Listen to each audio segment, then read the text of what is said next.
LOL take two. LOL take two. LOL take two. Now listen. A couple of months ago, Bill and I arrived back in Seattle after a delightful 11-day cruise of the Pacific Northwest.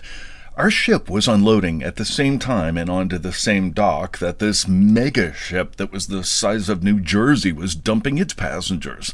Of course, this is nothing like cruise ships disembarking in the movies where smiling porters push carts piled with luggage trunks and hat boxes, while swarms of photographers snap photos of glamorous fur coat-wearing passengers slowly sauntering down the gangplank. Even disembarkations on episodes of The Old Love Boat were more glamorous than this, with the estranged couples all having made up or even a quick appearance by Charo. Alas, this Seattle cruise port was, in a word, pandemonium. We had the simplest of tasks. All we needed to do was get a cab to the Seattle airport and jump onto our short flight home. In order to accomplish that, however, we had to make it through this sea of 200,000 people and most likely resort to bribery, violence, or sexual favors to secure a cab.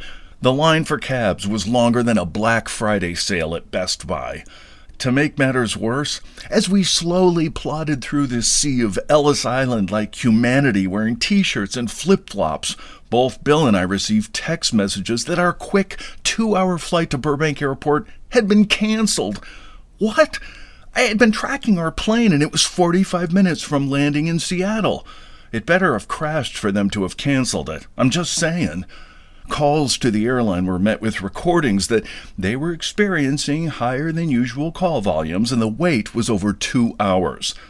To make this situation even more fun, we had handed over all our luggage the day before and had been assured it would automatically be checked onto our now canceled flight. Nobody from the cruise knew where our luggage was. Some nice woman let us dig through piles of other surrendered suitcases, but ours were nowhere to be found. Must already be at the airport, we were told. We managed to share a cab with a chatterbox ex-fireman and his wife from Santa Clarita. It turns out the airline had some kind of a software glitch and had canceled every single one of their flights that day. If the cruise ship dock was pandemonium, the Seattle airport was truly the end of days. Thousands of cranky, canceled people. One poor employee with an iPad for each 400 customers. Lines everywhere. We were told to go stand in one line that turned out to be for people who had dogs to check onto the airplanes, none of which were flying that day. So there were crates, poop and pee everywhere. Finally, we made it into the right line and got some poor trainee who was anal retentively wiping down his keyboard and pens in a not-so-obvious delay tactic to keep his window closed. All the while, cranky people in line were hollering at him, "Are you open yet?" Unfortunately, after he sanitized his last ballpoint pen, we got stuck with the trainee, and indeed, there was no way we could get home that day on any airline.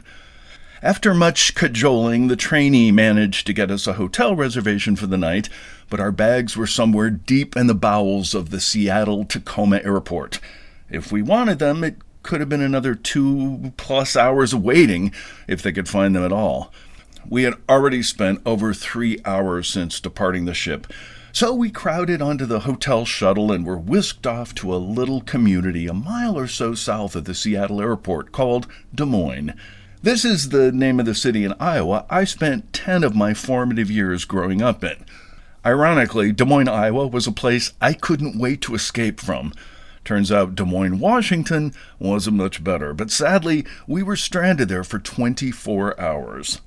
If you needed camper shells, your truck windows tinted, or hookah vaping accoutrement, then Des Moines, Washington was your place, but it offered little else. The hotel restaurant wasn't open yet, and the only restaurants within blocks was either a shady-looking McDonald's or this former El Pollo Loco that had been repurposed into a California burrito fast food place, now painted in Wonder Bread primary colors. Its sign on the main drag was shattered, exposing the fluorescent lights within. Some poor gentleman was draped over a large rock in front of the restaurant. I was afraid he was dead, but then realized he was sleeping, most likely due to his stomach digesting one of their enormous burritos that were the size of Mini Coopers.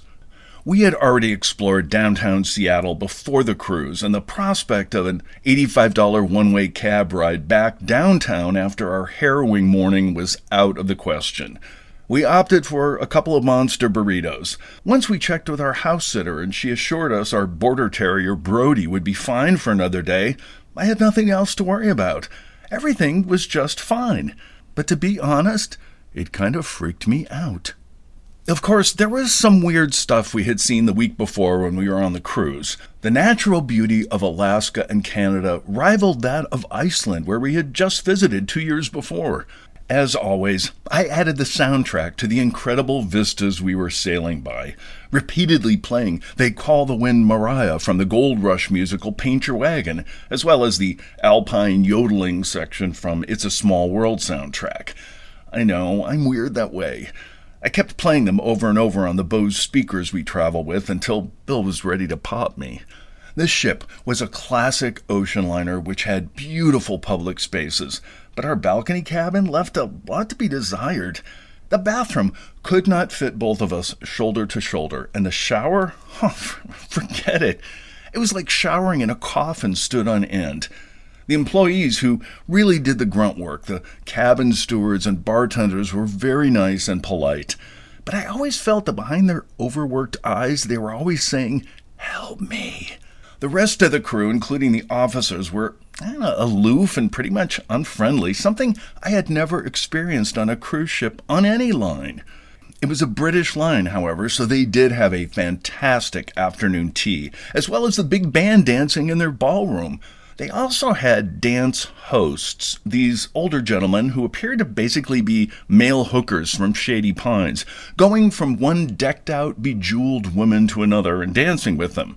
I thought, I'm not a great dancer, but many of these guys aren't either, and I could do this as a retirement job. I just wondered how many of them had to put out for these rich old ladies, and if so, did they get hazard pay for it? We were in a cruise stop in Alaska called Sitka, which we had never visited and were looking forward to. Long ago, it had been a little Russian outpost and apparently still had a Russian Orthodox church filled with all kinds of genuine relics and various pieces of saints, thumbs, fingers, and locks of hair.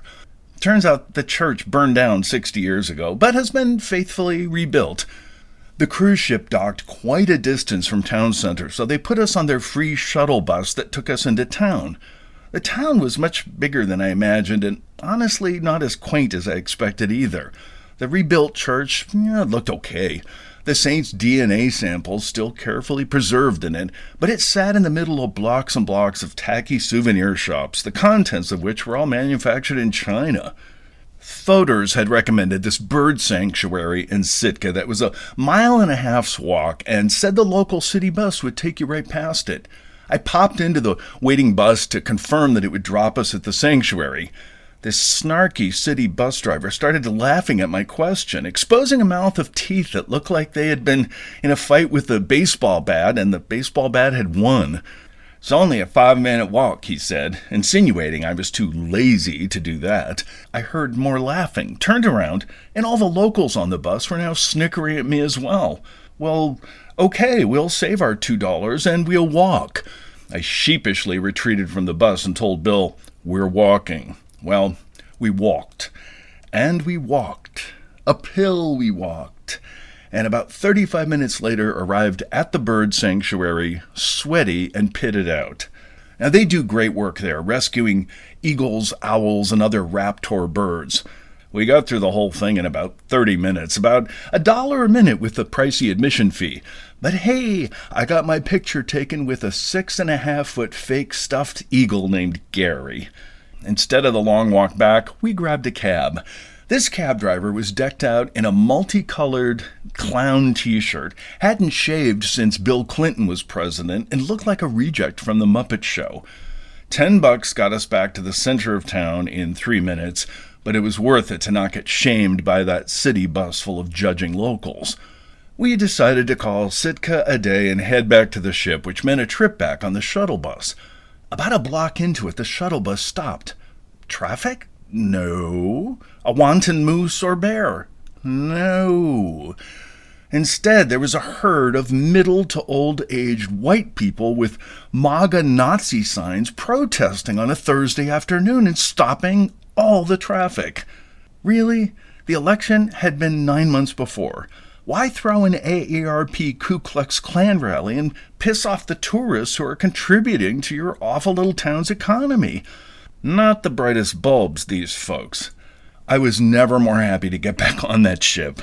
I skipped afternoon tea that day and went straight to happy hour. Thankfully, our last stop, Victoria, Canada, was fantastic. A beautiful city filled with gracious people. And now here we were, 4 days later, stranded in Seattle with no toothbrush, with only the clothes on our back, basically living in our own filth for the next 24 hours.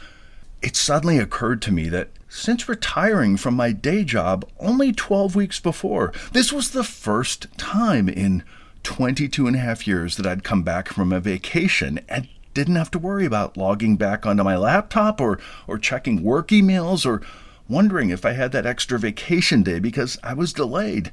I put my feet up, all blood rushing to my stomach from my monster burrito coma.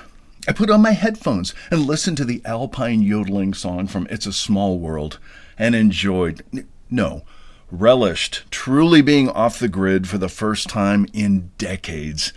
But most grateful that I was stranded in Seattle rather than being stuck in Sitka.